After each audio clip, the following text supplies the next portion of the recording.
When it comes to towing, seeing is believing. That's why Chevy Truck's advanced camera technology offers up to 8 available cameras for 14 unique views, so you can focus on the view that really matters. Chevrolet, together let's drive. Learn more about Chevy Trucks at Chevy.com. Safety or driver assistance features are no substitute for the driver's responsibility to operate the vehicle in a safe manner. Read the Vehicle Owner's Manual for important feature limitations and information. Hey, salut gang, bienvenue sur Écho de montagne. Le podcast où on vous jase de tout ce qui résonne avec la randonnée. Donc aujourd'hui, on a eu une discussion complètement malade. Donc une discussion sur les blessures. Ça fait plusieurs semaines qu'on vous tease sur les blessures puis qu'on veut savoir qu'est-ce que vous voulez savoir puis tout ça. Ben c'est aujourd'hui que ça se passe. Donc on part ça. Donc, hey, bienvenue gang. Donc, on a la chance aujourd'hui de recevoir Blaise Dubois. Je vais te laisser, Catherine, présenter c'est qui Blaise pour les personnes qui le connaissent pas, mais je crois qu'il y a beaucoup de notre auditoire qui savent déjà c'est qui. Oui, Blaise, physiothérapeute, fondateur en fait de la clinique du coureur et auteur du livre La santé par la course à pied. Donc, merci beaucoup Blaise de te joindre à nous pour ce premier épisode avec un invité. Fait que tu as l'honneur d'être le premier invité du podcast. Cool. Merci Catherine. Merci Alex. Ben merci à toi. On a tellement essayé de concorder nos horaires ensemble avec Catherine sur la Passion Trail, moi qui étais parti en Norvège, puis avec ton horaire aussi de physio au travers ça, mais enfin, on l'a. Oui, ça a été une aventure, mais on est enfin tous les trois devant le micro. Ouais. Donc, on va partir ça tout de suite avec la première question, puis je crois que ça va vraiment mettre le ton à la conversation. Donc, médicalement ou selon un physio, c'est quoi vraiment une blessure? Comment tu définirais ce mot? Alors normalement, il y a des définitions propres sur différents sports, dont la course à pied, mais de façon générale, si on prend le marcheur en trail, je vais dire que la blessure, c'est quand une douleur nous empêche de faire ce qu'on veut faire et que ça nous oblige à consulter. Et dans les définitions officielles, habituellement, on tourne autour de ça. Douleur, limitation fonctionnelle, consultation médicale. OK. Puis tu dis dans le fond qui nous oblige à consulter. Quel genre de douleur pourrait être dite normale puis quel qu'il faut s'inquiéter? Parce que dans le fond, tu dis il y en a qu'il faut aller consulter, mais à quel moment qu'on tire la ligne entre ça? Ben en fait, dans la mesure où une douleur qui apparaît persiste dans le temps, puis là je parle pas de quelques semaines, mais je parle de quelques jours, et que c'est une nouvelle douleur, c'est sûr que c'est un peu embêtant parce que il est toujours préférable de préciser le diagnostic et de savoir quoi faire avec. Fait qu'il y en a des fois avec leur expérience qui savent qu'il y a des douleurs qui apparaissent, qui sont plus de profil musculaire, qui sont associées à une surcharge parce que j'ai trop fait de dénivelé négatif, j'ai descendu beaucoup de montagnes, puis là, j'ai les quads courbaturés un peu douloureux ou les genoux un petit peu douloureux. Ça dure 3-4 jours, ça se normalise, puis bon, ben, je consulterai pas pour ça, puis ça va bien. Okay. Dans la mesure où les signes sont associés, les symptômes, c'est-à-dire la douleur est associée à des signes trophiques, c'est-à-dire c'est gonflé, c'est rouge, c'est chaud, ben là, c'est sûr que c'est encore plus embêtant. Ça vaut la peine de consulter. Okay. Mais consulter, en fin de compte, c'est d'abord et avant tout pour avoir un diagnostic, savoir dans quelle mesure j'ai quelque chose de plus ou moins grave. Et la deuxième chose, c'est savoir quoi faire. Donc, comment je vais être orienté. Et le professionnel de la santé va pouvoir me dire, en fin de compte, si il faut que je dose, si je peux continuer, s'il y a des exercices à faire et ainsi de suite. Puis bien évidemment, ça prend des professionnels de la santé avertis qui ont un intérêt pour le sport que vous pratiquez, qui vont, en fin de compte, comprendre votre intérêt à ne pas arrêter comme beaucoup de sportifs ou de marcheurs ou de coureurs ou etc. ont envie de faire. Oui, le but étant de guérir tout en continuant l'activité qu'on fait. C'est pas mal tout le temps le défi. Comment est-ce qu'on pourrait catégoriser les types de blessures? Tu sais, t'as abordé un peu le type musculaire. Ce serait quoi les grands types de blessures? Puis est-ce qu'il y en a des pires que d'autres qu'il faut davantage s'inquiéter? D'abord, il y a deux profils, il y a deux types de blessures. Tu as les blessures traumatiques, les blessures de surutilisation. Fait que dans les blessures traumatiques, classiquement, chez le marcheur en montagne, on a l'entorse de cheville qui est probablement le numéro 1. On peut avoir les entorses de genoux, c'est-à-dire que là, on a un stress articulaire qui vient virer la cheville, qui vient virer le genou et qui vient créer un stress sur un ligament, parfois même le déchirer partiellement ou complètement. Et ça va gonfler, ça va être douloureux, ça va amener une impotence fonctionnelle. Ça, c'est la catégorie traumatique plus articulaire. On a du traumatique aussi musculaire. Je fais une accélération, je saute et à partir de ce moment-là, j'ai un claquage musculaire, j'ai une déchirure en fin de compte au niveau de mon muscle. Ou sinon, je glisse sur une roche mouillée et je tombe et je me fais une contusion à quelque part, souvent musculaire. Exemple, je tombe sur ma cuisse, sur une roche, puis là, j'ai un beau bleu sur ma cuisse. En fin de compte, là, on est encore dans le traumatique musculaire. OK. Ça, quand ça vous arrive, en fin de compte, là, si jamais après ça, vous avez de la difficulté à marcher, bien évidemment, un traumatisme souvent nécessite un peu de repos, mais ça vaut la peine de consulter très rapidement parce que vous allez savoir si c'est quoi l'atteinte du ligament ou l'atteinte de la lésion musculaire et tout de suite savoir quoi faire. Parfois, il y a des ligaments qu'il faut qu'on immobilise, par exemple. Je vous donne un exemple. Si vous vous tordez le genou puis que vous faites une lésion du ligament collatéral interne du genou, ça, c'est un ligament qui est à l'intérieur du genou, pour qu'il guérisse bien, idéalement, on met une attelle pendant quelques semaines pour être sûr qu'il recolle serré et qu'il reste pas trop lousse et slack qui vous embêterait sur du long terme. OK. Donc, OK. blessures traumatiques, on consulte rapidement. Après ça, il y a toutes les blessures de surutilisation. Et là, on est dans les tendinites, les fasciites, les périostites, les douleurs de genoux, les neuropathélaires que vous connaissez peut-être. Et ça, c'est beaucoup plus fréquent. Tout ce qui finit en hit, là, finalement. Exactement. Le hit OK. est un diminutif, en fin de compte, pour mentionner qu'il y a une inflammation. C'est un abus de langage dans beaucoup de conditions parce qu'on sait, par exemple, que les tendinites, par exemple d'Achille, on devrait plutôt dire tendinopathie d'Achille parce que après quelques jours, semaines, il n'y a même plus d'inflammation, mais le tendon peut continuer de faire mal. Ah. Donc souvent, quand les patients me consultent, c'est plus des tendinites, c'est des tendinopathies, c'est-à-dire c'est des pathologies tendineuses douloureuses, mais sans qu'il y ait d'inflammation. Ah, ça clarifie. Dans cette catégorie-là, là, des tendinites, là, je peux vous en parler en long et en large si vous voulez. Là, je ne sais pas si vous avez des questions précises, mais là, c'est la catégorie probablement que vous avez le plus quand on fait une activité sportive comme monter des montagnes puis marcher longtemps. Et ces pathologies-là de surutilisation, ça le dit, c'est parce qu'on a surutilisé un tissu. C'est-à-dire qu'on en a trop fait par rapport à nos habitudes. Donc, si vous aviez l'habitude de tous les jours faire 2 heures d'entraînement de marche en sentier proche de chez vous, et que là, tout d'un coup, vous partez sur un défi où vous marchez 8 heures par jour, clairement, on a un différentiel qui amène les tissus à être beaucoup plus stressés et à faire en sorte qu'ils peuvent être plus vulnérables et bien évidemment à développer un processus inflammatoire, de la douleur et ainsi de suite. Ah, intéressant. J'ai eu une tendinite au pied que j'ai traîné. En fait, ça fait 1 an que je la traîne, là, ça part puis ça revient. Mais je comprends parfaitement la douleur que tu décrivais.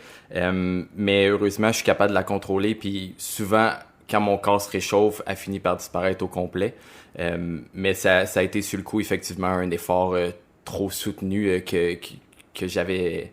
Malgré que je suis très habitué de marcher, mais à ce moment-là, j'ai eu peut-être trop un trop long espace sans randonnée. Puis quand je suis retourné, j'ai été un peu trop intense. Donc, je crois que c'est un classique de blessure, là. Donc, une progression trop rapide pourrait amener des blessures comme ça, de fatigue, là. C'est ça. Quand on parle de la cause des blessures de surutilisation, dans 80% des cas, les gens nous rapportent un changement au niveau de l'entraînement à la hausse, le dénivelé, le volume, la vitesse, l'intensité. Dans presque tous les cas, en fin de compte, on est dans 80% des cas, c'est une cause relative à l'entraînement, la surcharge. Après ça, il y a un 20%, c'est d'autres choses. J'ai changé de chaussures, il est arrivé, j'ai acheté des bâtons, j'ai commencé à travailler avec des bâtons, mais peut-être tu les as mal utilisés, puis c'est pour ça que tu as mal au coude, tu as surchargé ton coude, etc. là. Et donc, c'est la nouveauté ou la progression qui peut amener ça, là. Exactement. Okay. C'est les deux mots que tu viens de dire, c'est 2 mots-clés. Progression, nouveauté. Puis j'avais une interrogation pour les blessures de fatigue, en fait, parce que tu as mentionné tout à l'heure qu'Alex, après l'échauffement, ça passe. Donc, quand on a une douleur, là, c'est un petit peu un fait vécu présentement, mais quand on a une douleur qui persiste malgré l'échauffement, est-ce qu'on peut parler d'un traumatisme ou quelque chose de plus grave que quelque chose qui se dissiperait finalement avec l'échauffement? Alors, l'échauffement peut être un bon signe, Bien évidemment, quand tout d'un coup tu commences à marcher, puis que là tu as une douleur qui apparaît, puis l'échauffement ne suffit pas à faire disparaître ta douleur, habituellement c'est que la condition est un petit peu plus problématique que si jamais ça s'échauffe. Ah. Mais il y en a qui ils vont partir, ils vont être raides à leur tendon d'Achille, ils vont avoir des douleurs, ça s'échauffe, après ça ils se sentent bien, mais là après ça ils sentent plus rien. Ils sont sur les cannabinoïdes, les endocannabinoïdes dans leur cerveau, les endorphines, et là ils continuent de marcher, ils chargent, et là à un moment donné, souvent en fin de randonnée, les douleurs vont revenir. Et à ce moment-là, en fin de compte, ben c'est que là on a vraiment touché au trop. Et la problématique, c'est pas tant comment tu te sens pendant, c'est comment tu te sens après. Donc, moi, la question que j'ai envie de poser à Alex, c'est, OK, tu t'échauffes, tu sens que ta douleur s'en va, mais moi, ma question, c'est comment tu sens le soir quand tu as arrêté ton entraînement et surtout, le plus important, est-ce que le lendemain, tu es capable de refaire le même entraînement que tu as fait la veille, c'est-à-dire de recommencer à charger, à mettre le même niveau de stress? Et si c'est le cas, c'est bon signe. Si jamais ton niveau fonctionnel a diminué et que le lendemain tu te dis ouais là je vais être obligé de prendre un break ou d'aller moins longtemps parce que je sens que ça va être trop irrité, ben c'est que la veille tu as surchargé. Il y a eu aggravation. Okay. Ouais. Oui. Okay. Non, ben pour répondre à la question, non, je reviens en ce moment de Norvège et de France, puis les premières journées en Norvège ont été les pires, mais après ça, la douleur a été qu'en diminuant jusqu'à plus du tout, en fait. Donc, c'est bon signe. C'est bon, exactement. Ouais. Et là, moi, ça m'intrigue parce que dans 2 semaines, je pars à Chamonix, puis pendant une semaine, puis après ça, je m'en vais en Norvège, justement. Pour vrai? Oui, pour aller justement faire de l'ultra-trail là-bas. Je suis dans un congrès, je t'ai invité comme conférencier, mais on fait 80 kilos avec 5000 de D+, en 3 jours. Fait que, tu sais, c'est un mélange de conférences et courses. Et je m'en vais à Chamonix dans le cadre de l'UTMB, justement, courir et faire un week-end choc. Là, habituellement, on se fait un 80 kilos en 2 jours, là. Là-bas. Wow. Ben, c'était exactement là que j'étais en fait. J'étais à Chamonix, j'ai fait le tour du Mont Blanc en backpacking. Là. Ah, donc, j'ai fait ça aussi déjà, c'est trop cool, hein? Oui, ouais. C'est vraiment une belle randonnée, mais en fait, c'était ma deuxième randonnée parce que, comme je dis, j'étais en Norvège avant, puis après ça, après la Norvège, j'ai cherché quelque chose d'un peu plus relax, si on veut, parce que en Norvège, le terrain était beaucoup plus difficile, tandis que le Tour du Mont Blanc, il est quand même bien tracé, là, ça se fait relativement bien. Oui, et c'est des autoroutes, c'est très peu technique, Exactement, c'est ça qu'on parlait dans la dernière épisode. Donc, pour venir, on parlait dans le fond, tu sais, il y a beaucoup de choses il y a beaucoup de facteurs qui apportent, dont le changement drastique dans l'entraînement, dans la charge et tout ça.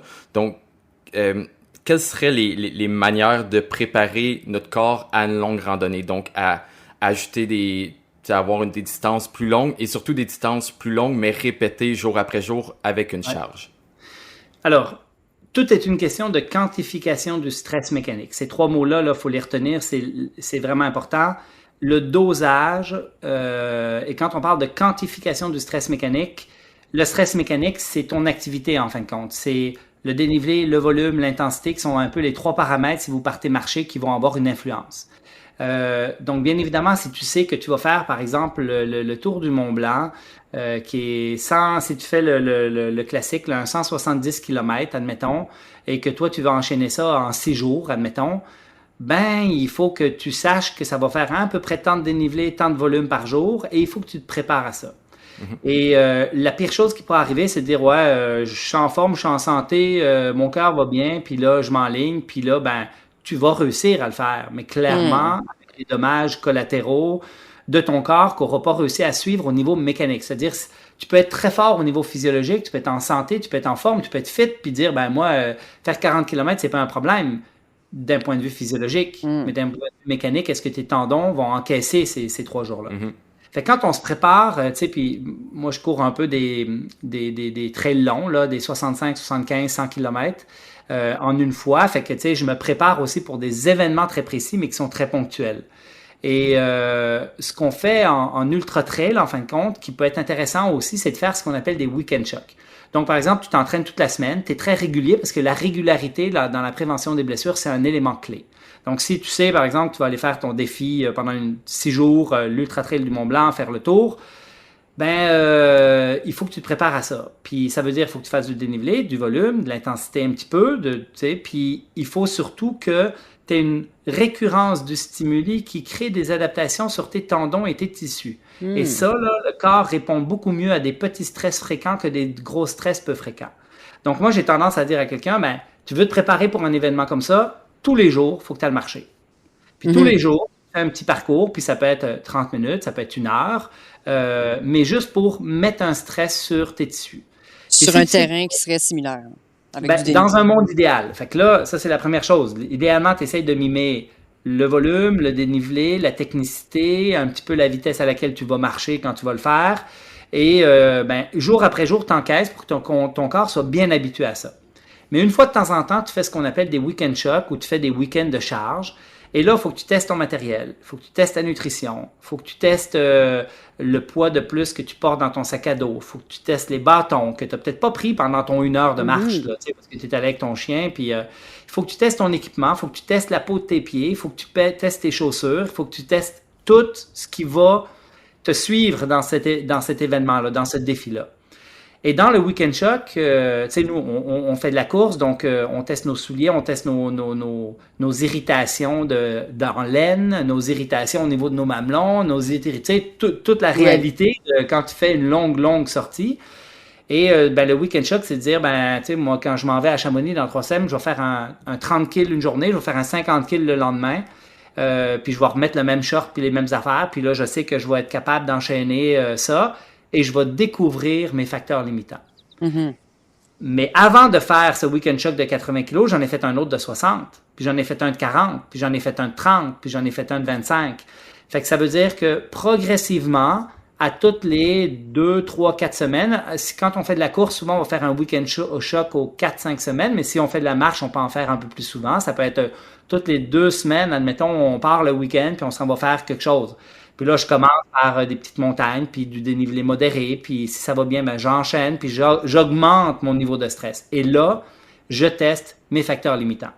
Et là, en découvrant mes facteurs limitants, moi, je sais que si c'est la peau de mon pied, parce que ça, c'est la cause numéro 3 d'abandon dans les ultra-trails, la peau du pied avec les ampoules et tout. Les ampoules. Ça, c'est une problématique. Wow. Donc, si tu sens que ça arrive, là, tu as des solutions pour ça. Tu peux tanner tes pieds, il y a plein de choses. On pourra en reparler si vous voulez, mais il y a plein de choses qu'on peut faire. Ouais. Si c'est ta nutrition puis tu as des problèmes digestifs, là, il faut que tu trouves c'est quoi que tu peux manger. Quand tu marches, c'est beaucoup moins pire parce que tu es à plus basse intensité, mais si jamais tu cours, là, c'est plus problématique. Fait que là, il faut que tu apprennes à manger des choses que tu vas facilement digérer, qui seront pas... voilà. Et si c'est ton équipement, comment tu ajustes... Tu sais, moi, je vais donner des anecdotes. Je suis à l'île de la Réunion, je suis dans le cirque de Mafate, je fais le 40 km à l'intérieur du cirque de Mafate et à 30 km, je commence à avoir une irritation des testicules, mais vraiment pour m'empêcher, je peux plus marcher, je peux plus courir. Là. Je suis vraiment... Et c'est parce que j'avais pas testé mon short avant, puis ce short-là, je l'avais pas, je m'entraînais quand même pas mal, mais là, ce short-là était irritant. Et là, j'ai été sauvé par un ami que j'ai trouvé sur les sentiers avec de la vaseline, puis il avait un autre short. Mais sinon, j'étais pris là. C'était insoutenable, tu sais. Ouais. Et en fait, faut que tu testes ton matériel, par exemple, comme les shorts quand tu transpires, quand tu es mouillé, quand ça frotte plus, quand ça fait 4, 5, 6, 8 heures que tu marches, que tu cours. Fait que c'est un peu ça le truc. Fait que de la régularité, première affaire. Ensuite, de penser à la spécificité de ton activité. Je vais te faire beaucoup de montées-descentes, à la course, à la marche, quelle pente de dénivelé, si tu roulant, si tu technique. Après ça, penser à son matériel et 1 fois ou 2 semaines à la marche, puis probablement 1 fois par mois, par 5 semaines à la course. On teste avec des week-end shocks où là, on s'expose et on gradue tranquillement pour arriver à ce qu'on veut faire. OK.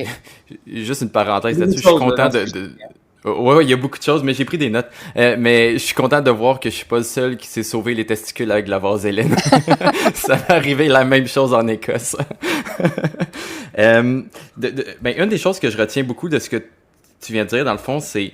En gros, c'est de tester son corps tranquillement avant son trip pour savoir, en gros, sa limite. Donc, sa limite de distance qu'on est capable de prendre, sa limite de charge, sa limite de de dénivelé, etc. Là. Donc, Ouais. c'est la clé, en gros. Puis, Ouais. cette limite-là peut être aussi psychologique. Puis je vais vous donner encore une fois mon vécu à moi. Je me prépare l'automne passé pour un 100 km qui est au Mexique.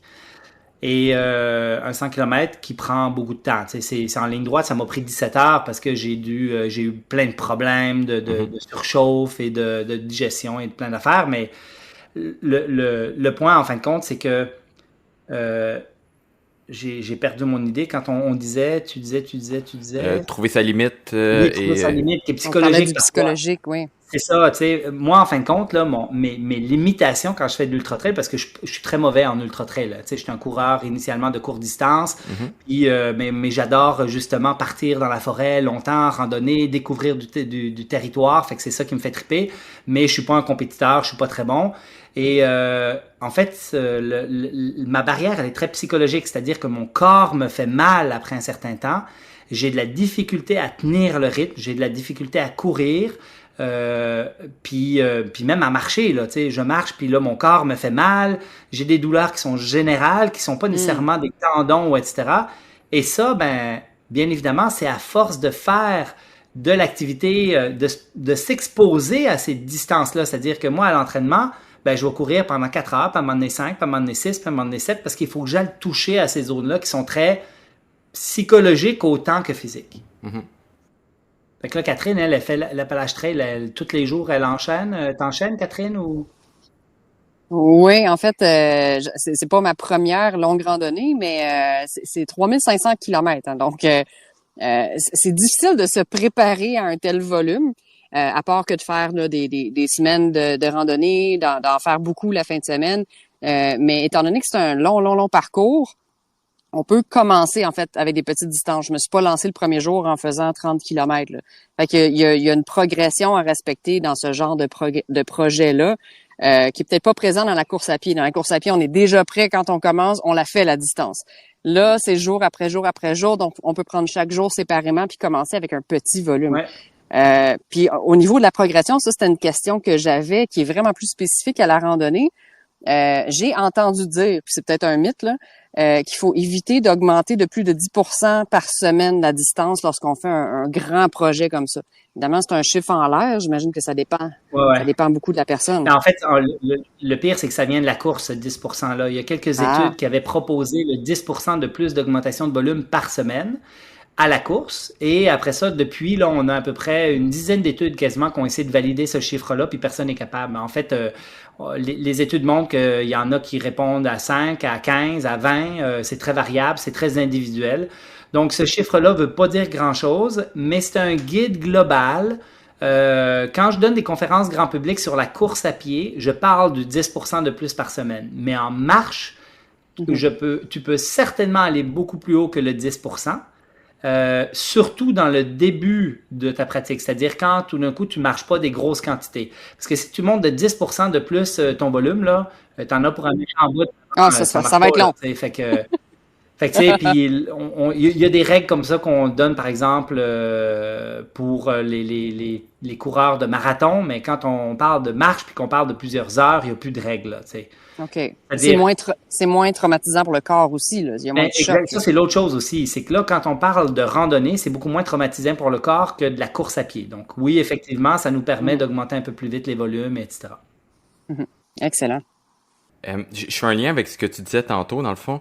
On parlait de s'entraîner avec une charge. Donc, de ce que je comprends, c'est de le faire de temps en temps, mais préférablement, c'est pas conseillé d'aller marcher tous les jours avec une charge si on l'a jamais fait. Ça va être de l'intégrer tranquillement et dans le fond, d'y aller une journée oui, une journée non, mais si on y va directement tous les jours avec un sac de 20-30 livres, ben on va se détruire tout de suite, dans le fond. En fait, tout est une question d'adaptation. Fait que je te donne un exemple, tu as un défi qui s'en vient dans un mois, tu étais plutôt sédentaire, tu dis « Ok, je me prépare, il te reste juste un mois de préparation, t'es pas prête pantoute. » Moi, j'aurais tendance à dire « Vas-y donc tous les jours, avec ton matériel puis tes affaires, puis t'augmentes tranquillement ton volume. » Tu sais, pourquoi pas? Parce qu'en fait, d'avoir une charge sur le dos, c'est pas dommageable pour le corps dans la mesure où tu es adapté. C'est toujours cette question-là, tu sais. Fait que si tu t'entraînes pendant un mois pas de charge, puis que là, tu pars dans ton défi, puis tu as une charge, ça, c'est problématique. Oui.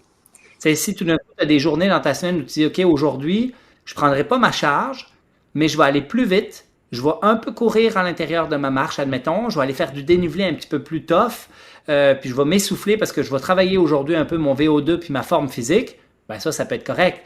Mais c'est sûr que si ton défi, tu as un poids sur le dos puis tu as un sac à dos, il faut que tu t'entraînes à le porter. Exact. On peut pas s'attendre à faire les mêmes distances là, que lorsqu'on fait une rando à la journée. Exact. Oui, j'ai une question par rapport au poids, justement, du sac à dos. On entend souvent dire la règle du 20% de son poids corporel, qu'au-delà de 20% de son poids corporel, on endommage soit les genoux ou les articulations quand on porte plus lourd. Mais encore une fois, ce serait une question. C'est un mythe, ça? C'est un mythe, encore une fois. En fait, c'est un peu comme le 10% au niveau du volume de l'entraînement. C'est des guides qui peuvent faire du sens de façon générale pour une majorité de personnes, mais à ma connaissance, il n'y a pas d'étude qui a réussi à valider ça, là. L'autre chose, par contre, c'est qu'il faut savoir que plus tu as un sac qui est lourd, plus tu vas charger ton corps. Et la question, c'est est-il adapté ou pas? Parce que la question, c'est pas combien de poids tu as sur le dos, c'est ton corps est-il adapté à ce poids sur le dos? Et c'est vrai pour le dos, c'est vrai pour les hanches, c'est vrai pour les genoux, c'est vrai pour les chevilles, c'est vrai pour tout. Mm-hmm. C'est-à-dire que, tu sais, dans un monde idéal où tu te prépares, ben, tu commencerais avec un sac à dos qui a 5% de ton poids de corps. Puis là, tu augmentes tranquillement à 7. Puis tu sais qu'il faut que tu te rendes à 20 parce que tu vas être en autonomie pendant je sais pas combien de temps puis que tu as besoin de charger. Mais tu charges graduellement. Tu augmentes ton volume avec ce sac graduellement. Tu augmentes tes dénivelés négatifs qui sont le plus stressants de ton entraînement, c'est-à-dire descendre des montagnes avec cette charge de façon graduelle. Tu fais 100 mètres de dénivelé, puis si ça va bien, mais tu feras 200, puis 300, puis 1000, tu sais. Mm-hmm. Fait que, tu gradues tout ce que tu fais. La quantification du stress mécanique, c'est vrai pour tout. C'est vrai pour ton entraînement, donc dénivelé, volume, intensité, technicité. Puis après ça, c'est vrai pour ton équipement, pour tes charges, pour l'ensemble. Tu achètes une nouvelle chaussure, c'est vrai aussi. Oui, ben parlant de chaussures, là, justement. Oui. Avant, Catherine, j'aimerais juste faire une petite parenthèse avant qu'on embarque sur ce sujet-là. Juste faire un petit je vais le dire, je suis en train de m'enfarger dans mes mots. Récapitulatif de ce qu'on va dire. En gros, l'autre chose que je comprends, autre que trouver sa limite, y aller tranquillement, puis tout ça, c'est de varier son entraînement. Donc, c'est important c'est important de travailler musculairement, mais après ça, c'est important aussi de travailler son cardio, travailler tant la descente que la montée, travailler les pieds sur différents types de terrain. Donc, je pense que c'est un des gros facteurs de l'entraînement qu'il faut prendre en compte. Je te dirais certainement, de façon générale, après, si tu sais c'est quoi ton défi, tu connais la technicité du terrain, tu connais le dénivelé, ben là, tu peux être beaucoup plus spécifique dans ta préparation. C'est-à-dire de dire, ben moi, je m'en vais faire le tour du Mont-Blanc, c'est des autoroutes, il n'y a pas de technicité ben là-dedans, ben j'ai pas besoin de m'entraîner au lac Beauport dans les sentiers de la clinique du coureur qui sont ultra racineuses, techniques et tout le tralala, là, tu sais. Mm-hmm. Je peux très bien, mais il faut que je fasse du dénivelé. Moi, je m'en vais à Chamonix dans 2 semaines. Ben, ce que je fais, en fin de compte, actuellement, c'est qu'une fois par semaine, j'enchaîne des relais. C'est la petite montagne de 200 mètres à côté de chez nous. Puis là, j'en fais 3, puis 4, puis 5, puis 6, puis 7. Puis là, après-demain, ben, on en fait 7. Fait que je suis rendu à 7. C'est 1400 mètres de dénivelé. Parce que quand j'arrive à Chamonix, si je suis pas capable d'enchaîner un 1000 mètres, je fais un entraînement la première journée, puis j'ai aucun fun le reste de toute ma semaine. Non, exactement, parce que si tu pour quelqu'un qui s'en va faire le tour du Mont-Blanc, mais s'il fait mettons qu'on y va en pas mal le standard que la plupart du monde vont prendre un 10 jours, mais un 10 jours de 10 000 mètres de dénivelé, ben tu vas faire 1000 mètres de dénivelé à tous les jours, chaque jour, un à la suite de l'autre. Donc, il faut habituer le corps à ça. Clairement. C'est ça. C'est pas un événement isolé, puis après 1000 mètres, on rentre à la maison. Il faut recommencer le lendemain, puis non, il faut habituer le corps. Tu parles de variation d'entraînement, juste pour préciser 2-3 petites choses. Ton efficacité biomécanique, c'est-à-dire la vitesse à laquelle tu vas te déplacer est dépendante de différents facteurs. Quand tu montes une montagne, ton VO2 va être un déterminant fort. Ça veut dire que si tu veux monter vite des montagnes, là, puis que il faut que tu aies un gros VO2 puis que tu sois léger. Mm-hmm. puis t'es plus pesant un peu, puis que t'es pas fit, puis que t'as un VO2 qui est relativement bas, ben monter des montagnes, ça va être tough. Fait que c'est peut-être quelque chose que tu vas pratiquer pour avoir plus de fun, pour pouvoir aller faire les activités que tu as envie, pour aller monter justement tes 1000 mètres de dénivelé autour du Mont Blanc.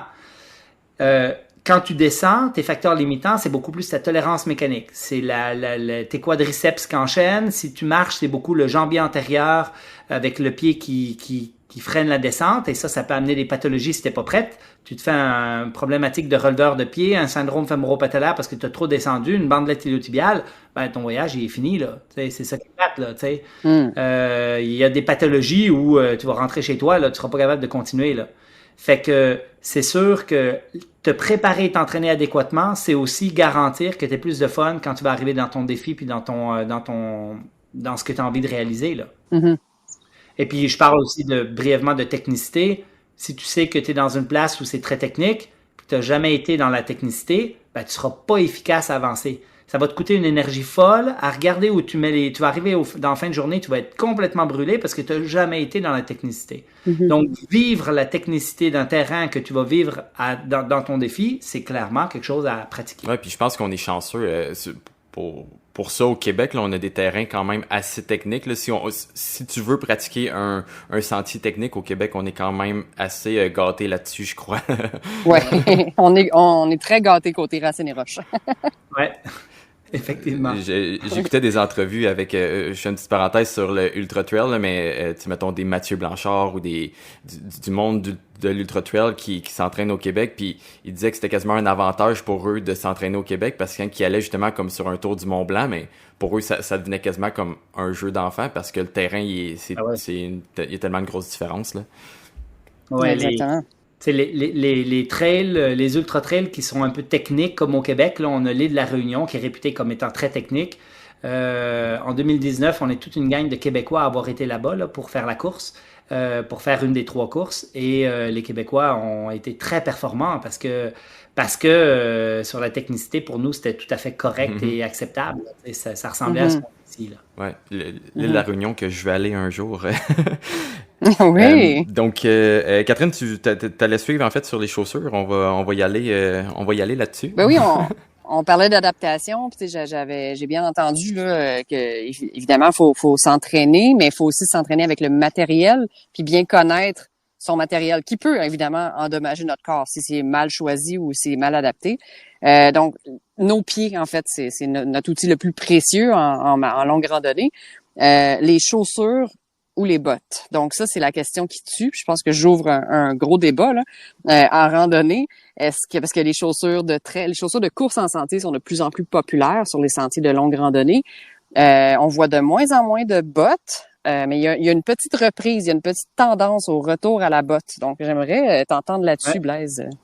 Ben, tu sais, moi, je viens du milieu de la course. Puis en course, là, on fait des trails, des ultra-trails avec des petites chaussures. Puis moi, j'étais un coureur de chaussures plutôt minimaliste. C'est-à-dire peu d'amorti, pas de drop, pas ben de protection. Puis je vais dans les sentiers les plus techniques qui peuvent exister un peu partout dans le monde. Puis j'ai aucun problème avec ça. Fait que c'est sûr que j'ai un biais de perception. C'est-à-dire que ce qui fonctionne pour moi fonctionne peut-être pas pour tout le monde. Mais j'ai jamais compris comment ça se fait que quelqu'un qui voulait commencer la marche ou aller faire justement l'Appalache Trail ou une grande randonnée, en fin de compte, allait s'acheter des bottes à 300$ et plus, qui étaient des bottes ultra lourdes, donc coûteuses au niveau énergétique, qui font en sorte que tu n'as pas de fun à marcher avec ça parce que c'est quand tu montes la montagne, c'est coûteux, là, tu sais, c'est exigeant, qui sont ultra rigides et qui sont avec un talon ultra surélevé. En se disant qu'on va protéger la cheville. Mais si la cheville bouge pas parce qu'elle est dans un plâtre, il faut que le stress se prenne ailleurs. Fait que ces gens-là vont davantage stresser leurs genoux, vont davantage stresser d'autres structures. Et le poids de cette chaussure-là, bien évidemment, est tellement coûteuse au niveau énergétique que c'est quelque chose à considérer. Si tu vas dans des pierriers, des places où il y a des pierres coupantes, puis tu sais, moi j'ai été à peu près partout, là, puis je vois pas tant. Tu sais, moi, je suis dans des places super techniques, puis il n'y a pas ben de place où je me dis, OK, ici, ça prendrait des grosses bottes, là, tu sais. Ouais, peut-être au Colorado. Ben, tu sais, que même là, tu sais, je te dis, là, la roche volcanique, elle a plein de places. Puis moi, je cours toujours avec mes petites chaussures relativement minimalistes. C'est encore une fois de l'adaptation. Donc, moi, j'aurais tendance à dire, tu sais, quelqu'un qui commence, admettons, puis qui veut, puis qui n'a pas d'habitude, j'aurais tendance à lui dire, vas-y donc avec quelque chose de simple, de pas trop coûteux, des chaussures qui sont pas trop technologiques, puis dans lequel, par contre, tu es ultra confortable.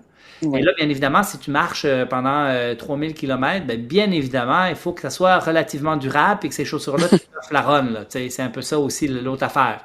C'est que les chaussures de course sont souvent assez légères, mais un peu plus fragiles. On se demande même s'il n'y a pas de l'obsolescence programmée dans les chaussures de course parce que ça dure tellement pas longtemps que voilà. Mais quelqu'un qui débute, j'aurais tendance à lui recommander quelque chose d'ultra simple, puis de plutôt près du sol, puis de plutôt minimaliste. Puis quand je dis plutôt minimaliste, je parle pas des Five Finger pour aller marcher 100 km, là. Tu sais, je parle de... Moi, je cours avec des Innovate 235. C'est des chaussures que j'achète, hein, que je paye parce qu'on n'a aucun biais commercial à la clinique du coureur. Puis moi, j'achète des chaussures et je suis fier de... Fait que ça me gêne pas de vous dire avec quoi je cours parce que c'est pas une promo du tout, là. Et ces chaussures-là sont relativement simples. Puis tu sais, on a Altra qui fait des chaussures supérieures qui sont intéressantes. Merrell en a quelques-unes. Mais clairement, je ne comprends pas comment quelqu'un peut avoir du fun avec des énormes chaussures super lourdes, super épaisses, super élevées au niveau du talon. Et en fait, quelqu'un qui est bien adapté à ça, ben, OK, lui, il est habitué, il a toujours marché avec ça, c'est correct.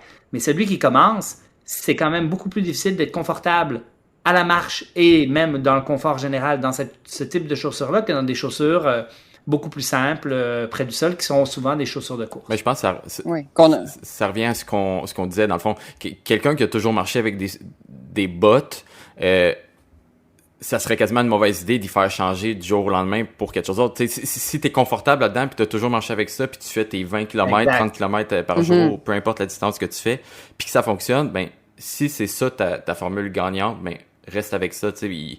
C'est pas parce que moi, les Altra, ça marche pour moi, ben qu'il faut absolument que tu ailles parler avec les Altra. Tu sais, ça marche pour moi, mais après ça va pas... On a tous des pieds différents, puis c'est ça un peu c'est de trouver la chaussure à son pied. Je suis totalement d'accord avec toi, puis les éléments clés qu'il faut retenir ici, c'est le changement est un problème. Donc, le changement de chaussure, c'en est tout un. D'un côté comme de l'autre, hein. Si moi, tu me mets des grosses bottes comme ça, puis qu'il faut que je commence à marcher avec ça, c'est sûr, je vais me blesser, là. Le drop élevé, la rigidité va me faire un problème de releveur de pied, une tendinopathie du tibial antérieur. Je vais avoir des problématiques, c'est sûr, avec ça, là, parce que je suis complètement pas adapté à ça. Et c'est exactement la même chose à l'inverse. Celui qui est habitué à ces grosses chaussures, qui tout d'un coup portera une chaussure plus minimaliste, ben lui, il va stresser son pied comme il n'a jamais stressé son pied, là. La problématique qu'on a actuellement, c'est qu'on laisse croire aux gens que des chaussures particulières vont avoir des rôles préventifs sur leurs blessures ou sont préférables à d'autres. Et le problème, c'est que la science actuellement ne justifie pas aucune chaussure, ni pour la marche, ni pour la course. Donc, il y a clairement... moi, ce qui m'embête, en fin de compte, c'est de laisser croire qu'on a besoin de ces bottes hautes pour protéger la cheville, qu'on a besoin du talon surélevé pour je ne sais quelle raison, qu'on a besoin d'un cuir très épais sur l'environnement de la chaussure, l'empeigne, parce que les cailloux vont sinon nous piquer le pied. Mais en fait, on réalise que c'est ça, on s'adapte à peu près à tout. Oui, exact. Il y a quelqu'un qui est adapté à des bottes va peut-être blâmer. Ce qui arrive souvent, là, c'est un fait sur l'Appalachian Trail, il y a beaucoup de gens qui se lancent là-dedans sans être adaptés, avec une grosse botte. C'est un choix comme un autre. Puis, après quelques centaines de kilomètres, ils font des problèmes d'ampoule, ils ont presque plus de peau sur les pieds, puis ils vont penser changer pour des Altra, qui est une marque très populaire. Puis finalement, ils se retrouvent avec d'autres blessures, donc ils switchent d'un côté comme de l'autre, puis après ça, ils vont blâmer l'un ou l'autre. Mais encore une fois, je pense que ça revient à un problème d'adaptation. Clairement. Clairement. Et tu sais, c'est pour ça que je disais tout à l'heure, quelqu'un qui commence, qui se lance dans un projet, qui n'a pas des habitudes très ancrées, je lui recommande fortement. Puis en course à pied, on a des évidences que ça peut être préférable pour les blessures, mais je vais fortement lui recommander des chaussures plus simples, plus basses, plus près du sol, plutôt minimalistes que trop maximalistes. Évidemment, accompagné d'un programme graduel. Oui, mais comme il commence, même s'il a sa bosse maximaliste ou il a des hauts cas maximalistes, il faut aussi qu'il commence graduel. Oui. Dans tous les cas. Le point, c'est toujours la même chose. C'est que dans la mesure où tu es un débutant, commence avec de la simplicité dans les chaussures. Dans la mesure où tu es adapté à quelque chose, change pas tes habitudes. Puis tu sais, le problème aussi qu'on a, c'est que celui qui a été adapté à des grosses bottes rigides, là, tu sais, dans mon temps, là, j'avais des bottes de marche là, en cuir qui étaient lourdes et épaisses, là, tu sais, puis mais le marché a changé. Fait que là, tu vas Oui. renouveler tes bottes, t'as plus les mêmes, là. Là, t'en as d'autres qui sont tout d'un coup beaucoup plus flexibles, qui sont plus légères, qui sont plus... et là, ben, en suivant les modes, ben, tu vas avoir des adaptations à faire de toute façon à différents types de chaussures. Et moi, souvent, je dis aux personnes, t'achètes une nouvelle chaussure, même si t'as l'impression que c'est à peu près la même, ça te prend minimum un mois de transition entre les deux. Wow. Puis si jamais elle est plus minimaliste, c'est plus qu'un mois. Ouais, ben je Ouais. l'ai vu moi quand j'ai changé au Altra. Maintenant, ça fait 5 ans, je crois que je marche qu'avec les Altra, puis je suis bien là-dedans. Mais je l'ai vu le moment que j'ai changé et que j'ai été en randonnée. Je fais oh ok, le corps travaille différemment. Tu sais, comme tu dis, on est tellement habitué avec t'achètes un soulier Nike, ben un soulier Nike ça a une drop. Donc on est tellement habitué à ça que quand j'ai changé au Altra, j'ai dit, ok bon, mais les mollets ils travaillent plus, mais le corps est tellement bien fait que il finit par s'habituer. Puis après ça, ben maintenant c'est ce qui fait que je changerai pas parce que mon corps il est trop habitué à ça. C'est C'est ça. ça, tu t'es adapté. Et ça, c'est exactement ça, c'est ta réalité. Exact. Puis, je ne sais pas, Catherine, avec quoi elle marche, mais si elle, sa réalité, c'est qu'elle est adaptée à des chaussures maximalistes, qu'elle est pleinement adaptée, il va falloir qu'elle soit très prudente si jamais elle veut changer vers autre chose. Exactement. Tu sais, il y a toujours la hantise que le modèle soit discontinué. Je porte des Salomon parce que j'ai le pied très étroit et je suis habituée avec un drop. Puis ça Ouais. fonctionne pour moi. J'ai pas de blessure. J'ai jamais encore eu de blessure en longue randonnée. Fait que je touche du bois puis je garde la même paire. Mais il y a toujours Ouais. le risque que ce soit discontinué. Donc le changement en cours de route, je pense que c'est ce qui me guette le plus parce que sur un sentier de 5 mois, c'est possible que j'ai à changer de soulier. Puis ça peut changer mon rythme. Il va falloir que je ralentisse. Ouais. Je pourrais pas continuer au même rythme là, si j'ai un changement aussi minime soit-il. Là. Ouais. Catherine, tu as nommé le drop, là, tu sais, je veux juste faire une mini parenthèse là-dessus. C'est un critère qui est beaucoup trop valorisé, là. Le drop change à peu près rien dans ni la biomécanique, ni le stress tissulaire. C'est très modéré, là. L'épaisseur de la semelle a beaucoup plus d'influence. À la marche, peut-être que le drop a un peu plus d'effet qu'à la course, mais à la course, c'est à peu près pas d'effet. OK. Et ce que je voulais dire par rapport au drop, en fin de compte, c'est que c'est quand même intriguant de savoir que l'industrie avait fait des chaussures avec des moyennes de drop à 16 mm dans les années 2000, 2005. Et là, tout d'un coup, ils ont tombé à 10. Là, on est à 10, mais on n'a aucune idée pourquoi. Puis on est passé par le 4 de moyenne parce qu'à un moment donné, il y a eu la vague du minimalisme. Donc, l'industrie, en fin de compte, avec les tendances qu'elle a envie de créer pour pouvoir vendre ses produits, en fin de compte, ben, elle change plein d'affaires. Puis la majorité du monde ne voit même pas la différence. Là. Ils s'achètent une nouvelle paire de chaussures, puis bingo, là, tu sais. Ouais, ben ça reste un marché après tout. Juste mentionner pour le monde qui nous écoute puis qui sont tantôt on dit drop. C'est quoi une drop? Ouais, ouais. La drop dans le fond c'est l'angle du soulier. Donc c'est quand on dit zéro drop, c'est dans le fond les orteils et le talon vont être au même niveau. Corrige-moi si je me trompe, mais c'est bien ça. Bien ça. Puis quand on parle de 10 mm de drop, ça veut dire que le talon est surélevé de 10 mm par rapport à l'avant-pied. Donc maintenant, reculez de 5 minutes, puis vous allez tout comprendre ce qu'on vient de dire.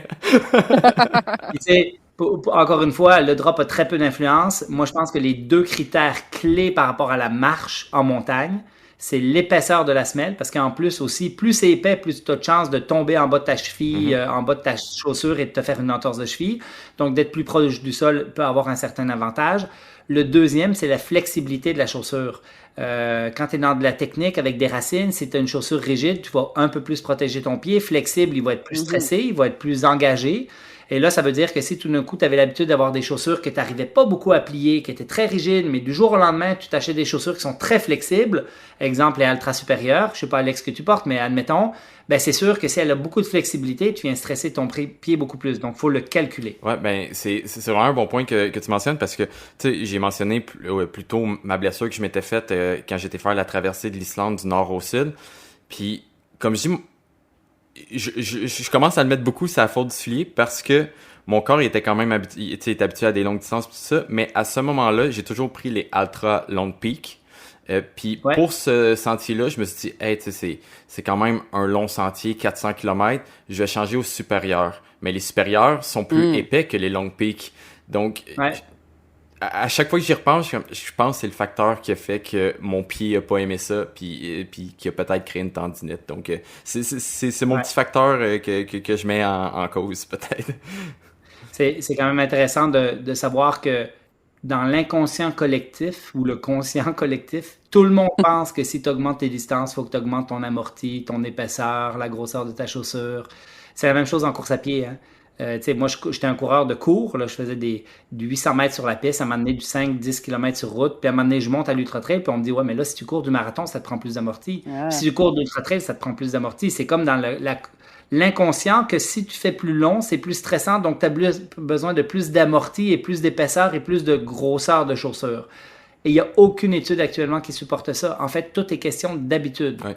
C'est-à-dire, si tu décides de grossir ta chaussure parce que tu as du plus long à faire, mais que tu étais habitué à des chaussures plus minces, tu cours après le trouble, tu vas te développer des problèmes de genoux de façon beaucoup plus importante. Ah. J'ai testé l'hypothèse, puis c'est exactement ça qui est arrivé. J'ai jamais eu de problème avec les longs pieds qui sont plus minces, puis j'ai changé pour un modèle de la même marque, plus épais, encore... C'est la seule différence qu'ils ont pratiquement, c'est celui-là, puis ça l'a pas fait. Donc, si vous avez une formule gagnante, pourquoi la changer? En parlant de pieds, l'autre problème qui arrive, on en a parlé un peu, là, la peau, les ampoules, c'est un des problèmes fréquents du marcheur. Quels seraient, t'en as glissé un petit mot tantôt, là, mais quels seraient tes trucs à ce niveau-là? Parce que c'est un problème qui va tant pour le marcheur que le coureur, là, donc je pense que c'est quelque chose que tu vois souvent.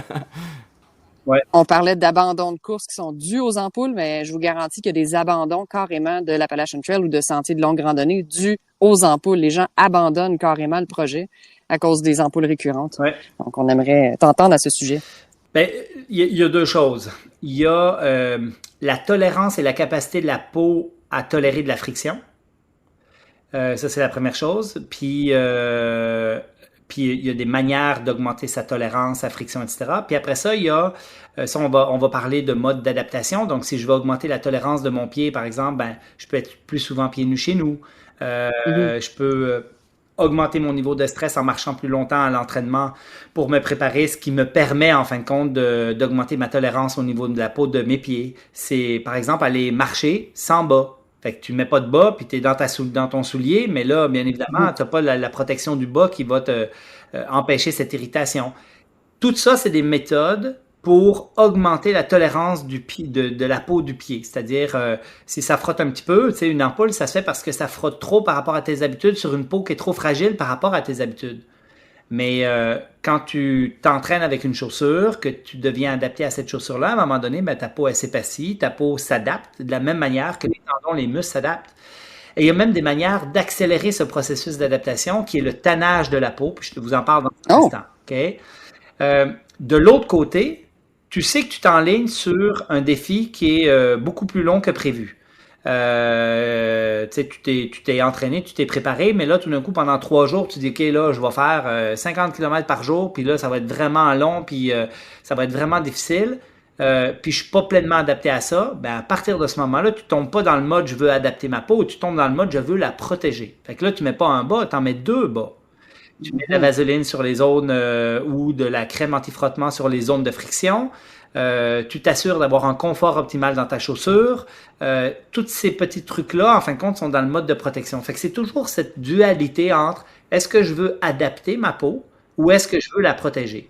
Plus tu la protèges, moins tu as de chances d'avoir d'irritation court terme. Mais plus tu as de chances de fragiliser ta peau. Parce que si tu cours toujours avec 2 paires de bas puis tu mets toujours de la vaseline avant d'aller courir, ta peau, elle ne se solidifie pas, elle n'est pas stressée. Donc, elle ne se solidifiera pas. Donc, moi, j'ai tendance à dire aux gens, va dans l'autre côté, va dans le mode d'adaptation. Qu'est-ce que je peux faire pour stresser de plus ma peau? Je suis plus pieds nus, je cours pieds nus dans mes chaussures, n'importe quoi, en fin de compte, qui vient, en fin de compte, mettre un stress sur sa peau et qui va créer des adaptations. Après ça, on peut augmenter la tolérance de la peau avec du tannage. Fait que je ne sais pas si c'est populaire à la marche chez vous, mais en ultra-trail, les gens préparent leurs pieds avant de faire des ultra-trails. OK. Est-ce que vous avez... OK, j'ai jamais entendu parler de ça, mais ça m'intéresse fortement. Je pense que ça pourrait être une technique qui est bonne avant d'amorcer une longue randonnée. Certainement. En fait, ce qu'on fait, par exemple, en ultra-trail, là, il y a plein de recettes, puis il n'y a pas de grande science sur ces recettes-là. Donc, je vais vous donner des recettes que moi, j'ai expérimentées, puis qu'on véhicule à la clinique du coureur quand on donne des cours sur les pieds, là. Une des recettes, en fin de compte, c'est de tanner le pied avec du jus de lime ou du jus de citron parce qu'il y a un acide dedans qui va rendre la peau beaucoup plus tolérante. Donc, on va prendre par exemple une demi-lime qu'on va presser pour avoir son jus. Avant de se coucher le soir, tu badigeonnes ton pied avec ce jus de lime, bien comme il faut, entre les orteils, le dessous du pied, toutes les zones de friction potentielles, et tu laisses sécher. Et ce que tu peux faire après ça, tu peux faire ça pendant peut-être une semaine, puis après ça, tu pourrais croiser avec une crème d'hydratation. Beurre de karité, crème Noc. Là. Moi, je ne sais pas si vous connaissez la crème Noc. C'est une crème qui se vend dans les magasins, souvent de course à pied. Là. C'est une crème d'hydratation, mais qui est aussi anti-frottement. Donc, tu mets une couche de Noc sur ta peau. Fait que tu peux continuer le jus de citron pendant encore une autre semaine, admettons. Ou tu mélanges, tu laisses sécher, puis après ça, tu mets ta crème Noc avant d'aller au lit. Et tu t'enfiles un beau bas blanc par-dessus parce que pour pas tacher tes lits, parce que ton pied devient crémeux et blanc, là, tu sais. Mais tu dors avec ça. Et après une semaine de tannage au jus de citron ou de lime, le jus de lime est préférable parce qu'il y a plus d'acide dedans que le jus de citron. Combiné après ça avec ta crème Noc, une crème hydratante. Puis les quelques jours avant de départ, tu peux mettre que la crème hydratante, la crème Noc, puis tu ne mets plus le jus de citron qui assèche un peu la peau. Ben là, tu viens avec une peau qui devient ultra tolérante, puis ta peau devient vraiment plus épaisse. Tu as un derme qui devient plus tolérant. Ça crée vraiment ça vient créer comme un cuir ou une corne bien hydratée. Là. Exactement. Okay. Puis l'autre chose qui est très populaire en Europe, qu'on ne fait pas du tout ici, même chez les ultra-trailers, c'est que les podologues, c'est des spécialistes de l'entretien des pieds, vont enlever les callosités, vont enlever toutes les affaires qui pourraient amener de l'abrasion, de l'irritation cutanée. Parce que quand tu as un gros call osseux, admettons, sur le bord du gros orteil, là, ben, ça vient frotter, en fait, ce call osseux qui est, pas call osseux, excuse, un durillon, là, une zone de peau qui est plus dure, là.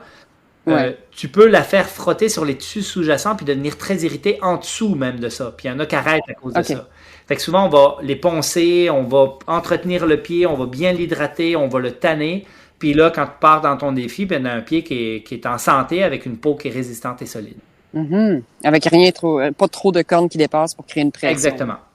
OK. Wow! Je trouve ça vraiment intéressant. Je suis curieux d'essayer. Ouais, super intéressant. Dans le fond, ce que je retiens, c'est que l'irritation et la sensibilité de la peau sont les facteurs premiers. Là, si j'enlève ça, mettons, je me prends comme exemple, mes pieds sont... je travaille sur la construction... autre que cinéaste, autre que faire de la randonnée, tout ça. Je travaille sur la construction, je travaille sur les toits, j'ai toujours le pied en angle, donc j'ai de la corde en dessous des pieds. Fait que c'est pas là-dessus que j'ai des problèmes. Moi, ce qui arrive, c'est à chaque fois que, si mettons, il pleut toute la journée, puis là, je vais marcher 10 heures, 12 heures dans la pluie, c'est toujours à ce moment-là qu'il va avoir un risque de créer des ampoules ou que je vais tout simplement en créer une. Donc, qu'est-ce qui fait que l'eau peut amplifier en fait le facteur des ampoules? Ben, ta peau devient moins tolérante, là, elle devient mollasse, puis là, elle a un potentiel d'irritation, surtout si l'eau est mélangée à quelque chose d'abrasif. Exemple, du sable très fin qui s'est un peu infiltré dans tes chaussettes, tu mélanges ça avec de l'eau, tu viens frotter ça sur ta peau, et là, clairement, tu peux créer des irritations.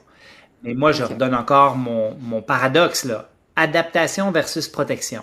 L'adaptation, là, c'est quoi? C'est que moi, ça m'arrive de partir courir, puis je sais qu'il y a pas longtemps avant, il y a une flaque à côté de chez nous, je passe dedans dès le début de ma course. Et je fais toute ma course les pieds mouillés. J'adapte mon corps, j'adapte mon pied, j'adapte ma peau à être capable de tolérer les pieds mouillés plus de volume d'entraînement. Fait que là, je suis dans le mode, encore une fois, j'essaie de provoquer, d'adapter mes tissus, de provoquer ce que je vais peut-être vivre dans mon défi ou dans mes affaires. Donc, la peau va pouvoir créer une plus grande résistance à l'humidité à la longue. Certainement. Si tu t'entraînes à avoir les pieds mouillés quand tu cours, ton pied va devenir beaucoup plus tolérant. C'est vrai pour tout, hein. C'est vrai pour... Puis tu sais, je sais pas si vous avez déjà entendu parler des marathons des sables où ils ont beaucoup de problématiques de peau là-bas, même qu'on connaît des gens qui se sont fait amputer parce que tu sais, quand tu as des ampoules qui deviennent infectées, c'est vraiment problématique, là. Puis il y en a qui se sont fait amputer des orteils en lien avec... ils ont persisté, puis finalement, ça n'a pas fait, là. Mais tu sais, le sable est tellement fin qu'il s'infiltre dans à peu près n'importe quoi. Il n'y a pas de tissus qui sont capables de résister contre ce sable-là qui s'infiltre. Et ça donne effectivement, surtout si tu mets de la crème en plus avant, ben ça fait une pâte abrasive qui peut être vraiment problématique. Donc, il faut que tu partes avec les pieds. Tu sais, souvent, là, quand moi je pars pour des longs, je prends juste un peu de crème Noc, j'hydrate bien ma peau pour être sûr que c'est comme de la crème anti-frottement. J'enfile une paire de bas par-dessus, je mets ma chaussure, puis là, je suis dans un mode un peu protection. Je sais que je vais toffer beaucoup plus longtemps que si j'ai pas fait ça. Et en amont, j'ai solidifié mon pied. J'ai préparé mon pied comme il faut, puis je l'ai adapté à plein de sortes de conditions.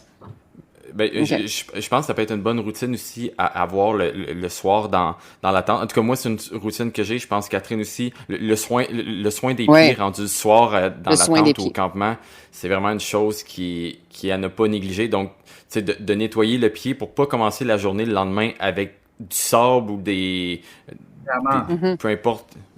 Des particules ou quoi que ce soit, là. Ouais. Puis également, peut-être faire sécher le pied. Moi, c'est un truc que j'ai développé parce que cette année, comme on le sait, la météo elle est très, très, très pluvieuse. Il y a plu tous les jours. J'ai eu les pieds mouillés.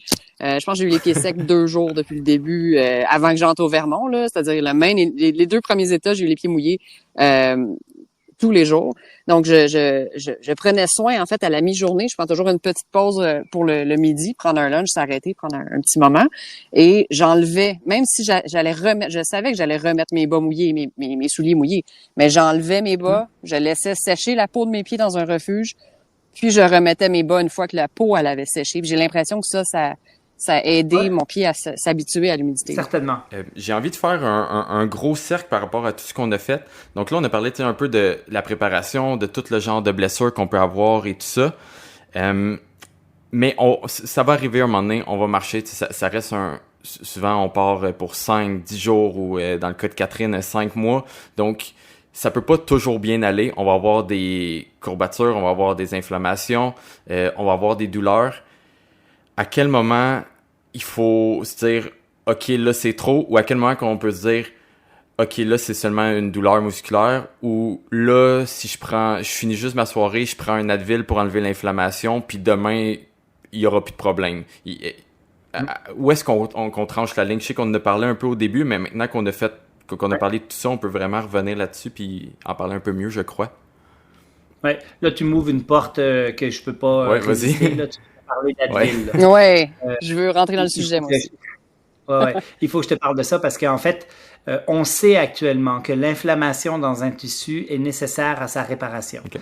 Le fait de l'inhiber avec un anti-inflammatoire, on parle ici en vente libre ou en prescription, comme Advil, Motrin, Ibuprofène, Aleve, ou en prescription comme Naproxène, Naproxen, Diclofenac, Voltaren, a un effet néfaste sur l'adaptation tissulaire.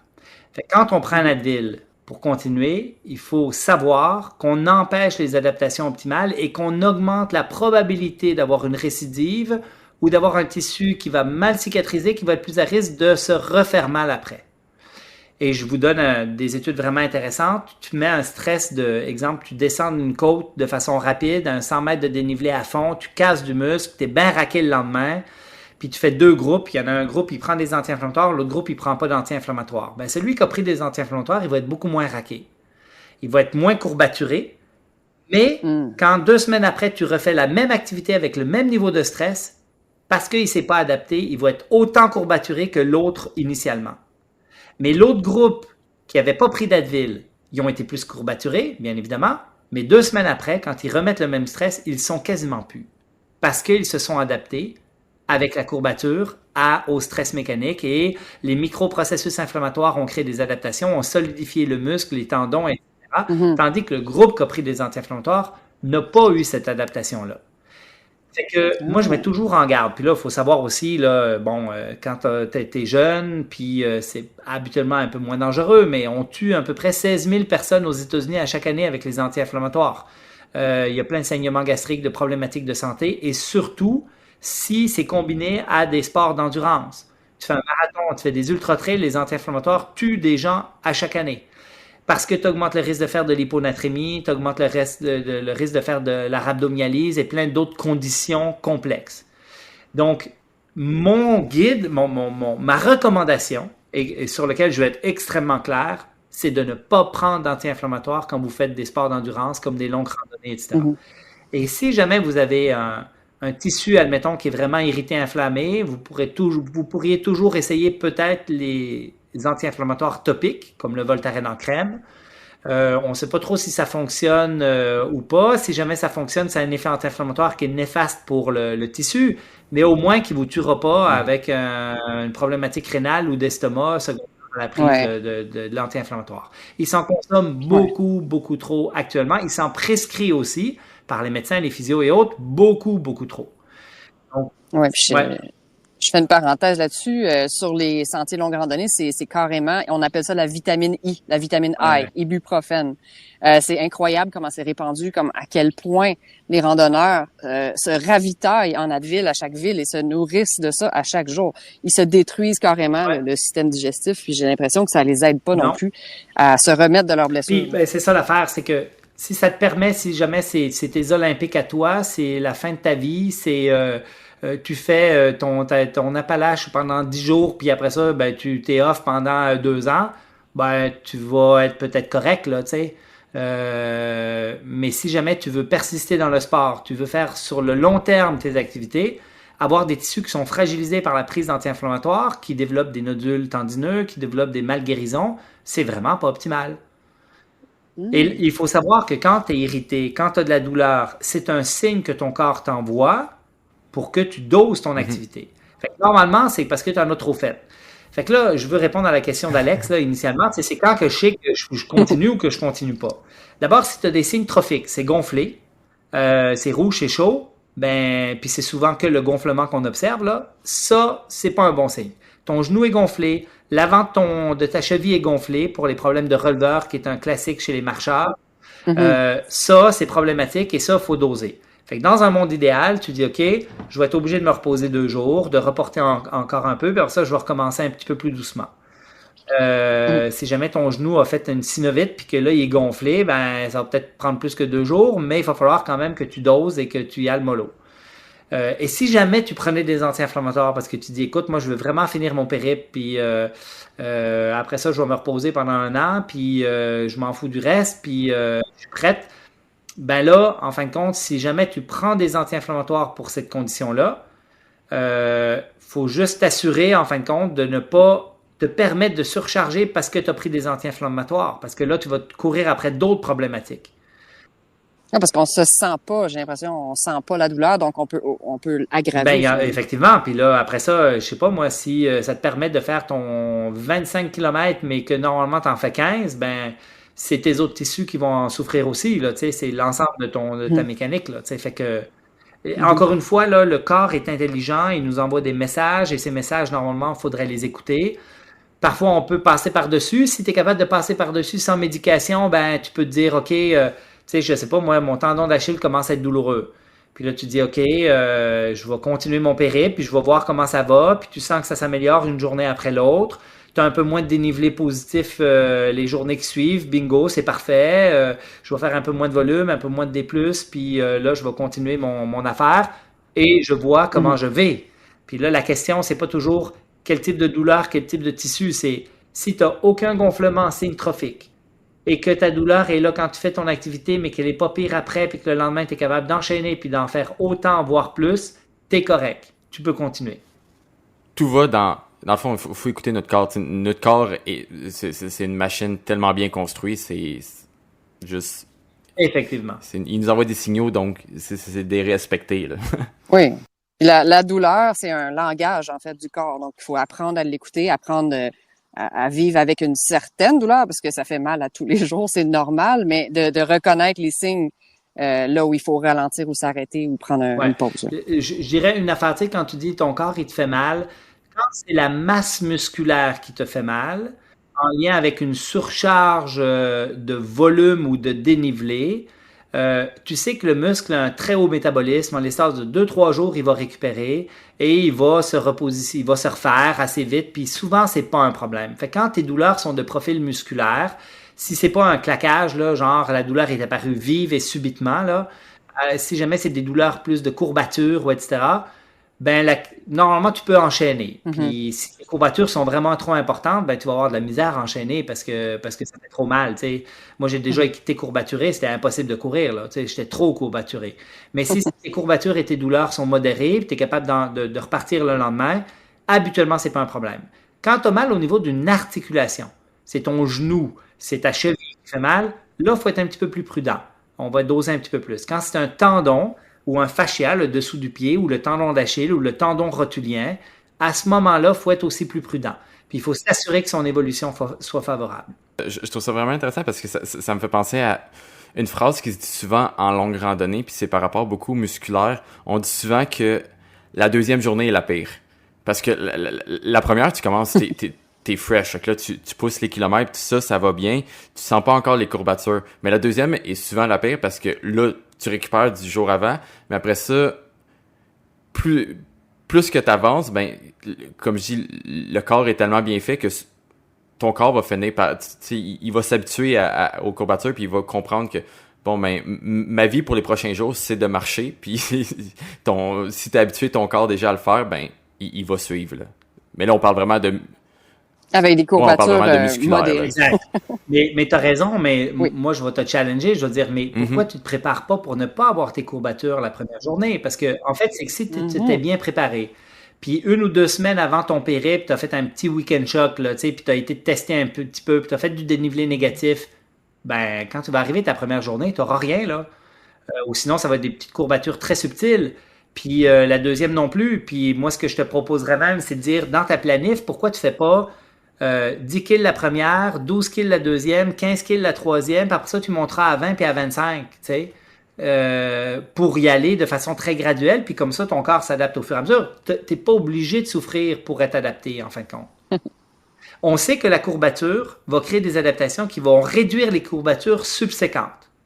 La courbature, là, c'est un processus inflammatoire sur des micro-déchirures, mais qui va s'adapter et qui va faire en sorte que tu vas mieux les tolérer par la suite. Oui. Donc, souvent, dans un périple, là, à un moment donné, il n'y en a plus de courbature. Ton corps il est pleinement adapté, puis il est capable d'enchaîner, puis il n'y en a plus du tout, là. Mais pour arriver à ça, idéalement, il faudrait que ça soit Donc, progressif. c'est là l'importance de préparer avant. C'est la clé. J'aimerais savoir, tu sais, on a parlé un peu de, c'est beau aller faire de la randonnée, ajouter des charges et tout ça, mais quelqu'un parce que on vit, la plupart de nous vit en ville, donc t'aurais-tu des entraînements urbains pour quelqu'un qui, tu sais, on peut pas toujours se permettre d'aller dans un sentier qui est peut-être à 1 heure de chez nous ou des choses comme ça. Donc, Oui, c'est une bonne. Tu sais, je vais prendre l'exemple du centre-ville de Québec. Là, on a les marches du Cap-Blanc, c'est 400 marches. Là, ben, c'est un bon training là, tu sais, avec un bon petit dénivelé. Après, il faut faire la différence entre des marches versus des pentes parce que c'est pas les mêmes muscles qui travaillent. Fait que c'est pas parce que tu fais du D+, ou du D-, du dénivelé de descente ou de montée en marche que tu as la même réponse qu'en pente. Fait qu'il faut que tu sois capable de varier les deux en fonction de ce que tu as. Tu vas aller de la Réunion. À la Réunion, c'est quasiment toutes des marches, là. Fait que il faut que tu apprennes à marcher dans des marches d'escalier. Si tu vas à l'UTMB, le Mont Blanc, ben c'est des pentes. Fait que là, il faut que tu apprennes à courir en pente puis à monter en pente. Fait qu'il faut que avec ce que tu as besoin, en fin de compte, il faut que tu saches un petit peu. Mais tu sais, Mathieu Blanchard, qui était un de mes collègues de travail, il a travaillé à la Clinique du Coureur pendant un bon moment. Maintenant, il vient de se retirer parce qu'il devient athlète pro puis il veut se concentrer sur sa carrière. Mathieu, il a déjà fait un 20 000 mètres de dénivelé à Montréal, en plein centre-ville. Au Le Mont-Royal. à faire à monter-descendre, je sais pas combien de fois, je sais pas s'il avait fait 10, 12 000 ou 20 000, ça n'avait pas de bon sens. Là, Ah oui, c'était un chiffre énorme. Là. C'était un défi super impressionnant. C'est ça. Fait que, je pense que c'était 12 000 parce qu'il avait fait l'équivalent de l'Everest. De l'UTMB, c'est ça. C'est ça, puis il avait fait comme 2 fois l'Everest, là, tu sais, fait que, ouais, je pense que c'est ça, 12 000, mais ça veut dire qu'il a enchaîné des montées-descentes, et sa montée-descente, elle était ultra raide, hein, c'est le Mont-Royal, là, t'as un petit passage, là, un petit peu plus technique, plus tough, là, il s'est enligné là-dedans, aller-retour non-stop. C'était l'ancienne, si je me trompe pas, l'ancienne pente de ski du Mont-Royal, donc quand même très abrupt. Ouais, ça se peut. Mais bref, la conclusion, c'est qu'à peu près n'importe où, si tu as du dénivelé, moi j'en connais qu'on fait dans des buildings, du montée-descente d'escalier dans des buildings, là, de façon répétée, là, montée-descente. Là, tu es encore une fois que dans les escaliers, tu n'es pas dans des pentes, donc c'est pas tout à fait pareil, mais c'est rare quand même que les gens n'ont pas une petite pente proche de chez eux. Puis tu sais, le record du monde sur le 24 heures, qui est un Suisse que je connais, sur le 24 heures, le plus de dénivelé positif a été fait sur un segment de moins de 100 mètres de dénivelé. Wow! Fait que, il a fait des allers-retours non-stop là, pour cumuler du dénivelé positif Wow. pour battre le record du monde. Wow! Fait qu'on peut trouver une petite pente non loin de chez soi et juste... Exact. Et si on veut se préparer à des randos avec du dénivelé, ben c'est le dénivelé principalement qu'il faut travailler, là. C'est ça qui est le plus stressant pour descendre. Pour la montée, il faut qu'on apprenne à monter aussi. Puis là, si jamais vous avez des bâtons, il faut être capable d'utiliser les bâtons. Puis monter, ben ça sollicite davantage triceps sural, mollet si jamais vous êtes en pente. Beaucoup le quadriceps si vous êtes en palier d'escalier. Mais il faut pratiquer le dénivelé. J'adore comment qu'on fait encore un cercle. On revient encore à ce qu'on disait. Dans le fond, c'est vraiment de savoir dans quoi qu'on s'aventure. Donc, est-ce qu'on s'aventure sur un tour du Mont-Blanc? Est-ce qu'on s'aventure sur un GR20 ou peu importe quoi? De connaître le terrain, puis d'aller pratiquer sur un terrain qui ressemble. On va finir ça rapidement, dans le fond, parce qu'on a quand même pris beaucoup de ton temps. Fait qu'on va finir ça rapidement avec un vrai ou faux. Fait que tu peux élaborer un peu, si tu veux, sur les quelques questions. On en a pas beaucoup, mais principalement, vrai ou faux, si c'est un mythe ou non. Donc, Oui. on va y aller tout de suite. Le sommeil est la clé de la récupération. Très vrai. Très vrai? Et plus tu vieillis, pire c'est. C'est un élément clé dans la prévention des blessures, dans la récupération et physiologique et tissulaire. C'est-à-dire que tu guéris beaucoup plus vite si tu dors. Si tu dors bien puis tu dors plus. Il y a la qualité de sommeil, mais il y a aussi la quantité de sommeil. Plus ton niveau physiologique de stress est élevé, plus ton besoin en sommeil est élevé. Donc, tu pars dans un défi, il faut que tu te planifies dormir le plus que tu es capable, puis le plus longtemps possible. Puis encore une fois, j'imagine ne pas changer ses habitudes. Si t'es habitué, tu dors, il te faut ton 10 heures par jour, tous les jours, puis là, tu t'en vas sur un défi, puis tu vas juste dormir 5 heures, ça marchera pas à la fin, là. C'est clair que ça marchera pas. Ne pas négliger le sommeil. Donc, je fais une petite parenthèse avec l'équipement aussi de sommeil en longue randonnée. Ne pas négliger son confort pour avoir des bonnes nuits de sommeil entre les journées qu'on doit enchaîner. Ouais, encore une fois, c'est de se connaître, de connaître ses limites et de tester son équipement avant de partir. Ouais. Parfait. Le deuxième mythe, je vais y aller. Vas-y. Les bâtons de randonnée sauvent les genoux. Alors, ça sauve les tendons d'Achille quand tu montes. Si jamais tu montes en pente, parce que tu arrives à charger, tu peux prendre un peu de charge membre supérieur puis décharger un peu le membre inférieur. Quand tu descends, c'est beaucoup les genoux qui sont sollicités. Et si tu veux utiliser les bâtons en descendant, il faut quand même que tu sois bon à les utiliser. Il faut que tu les aies quand même pas mal pratiqués. À la marche, c'est un peu plus facile. À la course, c'est plus complexe. Donc, si jamais tu cours en descente, ben là, faut être habile avec les bâtons. Mais oui, avoir des bâtons peut vraiment réduire le niveau de stress sur tes genoux et tes tendons d'Achille et faire en sorte, en fin de compte, que tu réduises le stress mécanique sur des tissus qui peuvent être des facteurs limitants dans ta randonnée. Donc, ça vient répartir le stress sur d'autres membres du corps. Exactement. C'est un peu plus exigeant au niveau physiologique parce que là, tu travailles en plus avec le membre supérieur.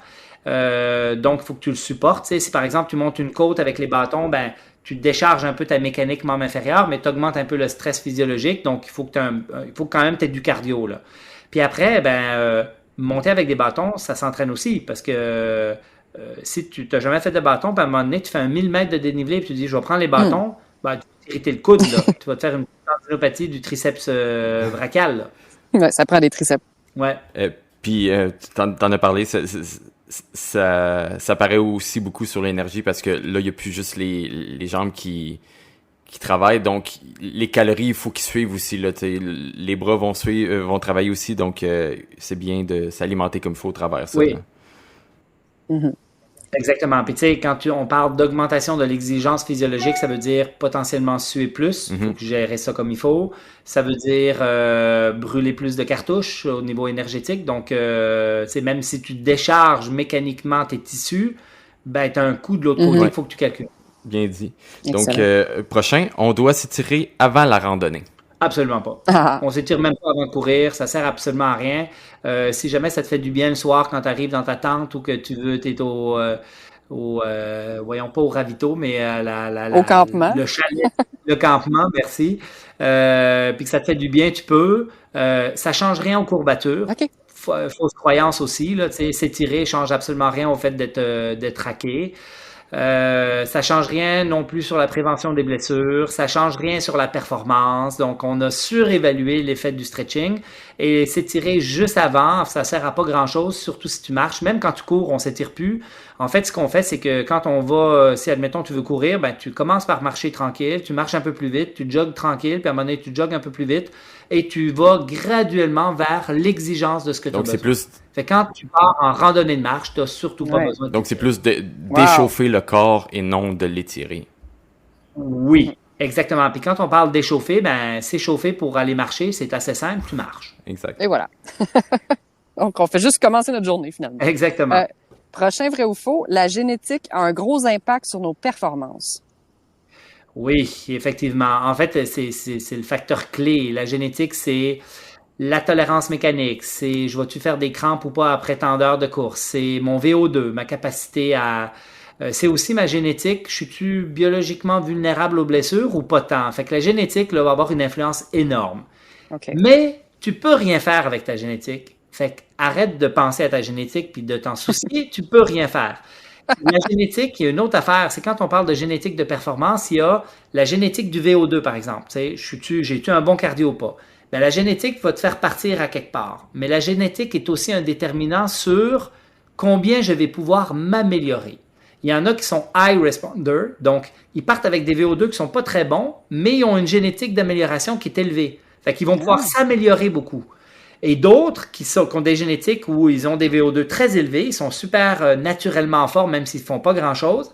Mais eux, l'effet d'entraînement aura peu d'effet sur eux, c'est des low responders. Fait que là, ce qu'ils vont faire, en fin de compte, c'est que même s'ils s'entraînent beaucoup puis tout, ben, leur amélioration va être plutôt légère. Et ça, tu peux pas le savoir non plus tant que tu le fais pas. Fait que arrête de te soucier de ta génétique, tu fais ce que tu as envie, tu le fais le mieux que tu peux, tu t'entraînes, puis tu t'essayes de progresser, puis ce que la génétique va te permettre de faire, ben, c'est ça qui va faire en sorte que tu vas t'améliorer. Parfait. On Excellent. va finir ça avec une facile. Il est important d'aller voir un physio lorsqu'on a une blessure qui perdure. Ah, là, si tu dis qu'il perdure, ben oui, c'est sûr. Le physiothérapeute est quand même le professionnel le plus compétent en musculo-squelettique pour les membres inférieurs, membres supérieurs. Après ça, on a les podiatres qui développent une expertise assez spécifique sur le pied. On a les chiropraticiens comme les chiros, qui sont très bons en vertébrale. Et il y a des nouveaux chiropraticiens, nouvelle génération, qui sont très bons en périphérique aussi. Mais clairement, habituellement, les professions médicales en musculo-squelettique, je parle principalement de la physio ici, mais aussi chiro, podiatre et autres, ont des compétences beaucoup plus élaborées que les médecins généralistes. Donc, moi, ce que je vous dirais, c'est bien évidemment, j'ai un biais, je suis physiothérapeute, mais aller rencontrer un physio, surtout s'il y a une douleur qui persiste, le plus vite possible. Parce que quand vous me posiez la question, c'est quoi les blessures qui vont bien guérir versus pas bien guérir?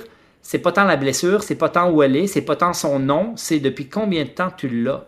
Fait que si tu traînes quelque chose depuis trop longtemps, t'es clairement plus à risque de développer des douleurs persistantes qui vont faire en sorte que tu vas traîner quelque chose pour rien trop longtemps. Fait que oui, aller consulter un physio, c'est une bonne chose. Parfait, ça conclut parfaitement bien. On tiendra pas plus longtemps avec nous. Ce fut un plaisir. Merci beaucoup d'avoir accepté. Puis malgré le timing que comme je disais au début, que ça a pris du temps avant qu'on se rencontre, mais merci beaucoup. Ce fut un énorme plaisir. Puis je crois que tout le monde va apprendre beaucoup de cette discussion-là. C'était une mine d'or d'informations. Merci beaucoup de ton temps, Blaise. Merci Catherine, merci Alex, ça m'a fait plaisir. Puis on récidive à un moment donné. Oui, merci. Oui. Bye là. Merci, à bientôt. Ciao. Hey, salut! Je sais pas si vous avez remarqué, mais vers la fin de l'épisode, Catherine commence à être un peu nerveuse, donc je vous mets un petit extrait dans pas bien long. Mais avant ça, vous pouvez nous suivre sur Instagram, Facebook, nous laisser des commentaires. J'espère que vous avez aimé autant l'épisode que nous, on a aimé l'affaire. On a trouvé ça vraiment intéressant. Laissez-nous des reviews sur Spotify ou Apple ou peu importe sur quoi vous l'écoutez. Donc, je vous laisse ce moment-là. Catherine était se faisait attaquer par les moustiques et il y avait une moufette qui tournait autour de elle. Donc, bonne écoute. Excusez, j'ai été un peu distraite, là. Il y a une moufette qui... Non, mais j'étais assis dans le gazon. Regarde, je veux pas m'approcher, là, mais elle est venue vers moi, là. J'étais comme, OK, non, faut que je m'en aille. Elle est là, elle est dans le pré, elle tourne autour de où est-ce que je m'apprête à accrocher mon hamac, là. Désolée j'ai été un peu distraite vers la fin. C'est des choses qui arrivent. Moi, j'ai mon chien qui sent mauvais depuis plus d'une semaine à cause d'une moufette, justement. Ah ouais. Ça pue. Bon, T'es en train de... Ouais. Bouffer. Donc... Écoute, la moufette est encore là. Je pense que je vais quand même accrocher. Elle peut pas me venir m'arroser quand je dors dans mon hamac, là. J'imagine que non. Non, OK. En tout cas, à suivre. Je te vois des maringouins, là. C'est même pas en HD, puis je vois les maringouins autour de toi, là. Ah, sérieux? OK, non, c'est terrible, là. C'est vraiment j'avais de la misère à me focusser, là. C'était pas mon meilleur épisode. Ah, ben, c'est correct. Mais bon, ça fait partie du défi. C'est correct. C'était Blaise qui avait le spotlight dessus, là. Je pense que oui, c'est ça. Ben, je vais te Excellent. laisser aller te réfugier dans ton hamac. OK, j'accroche ça puis je me cache dans mon moustiquaire. OK, parfait.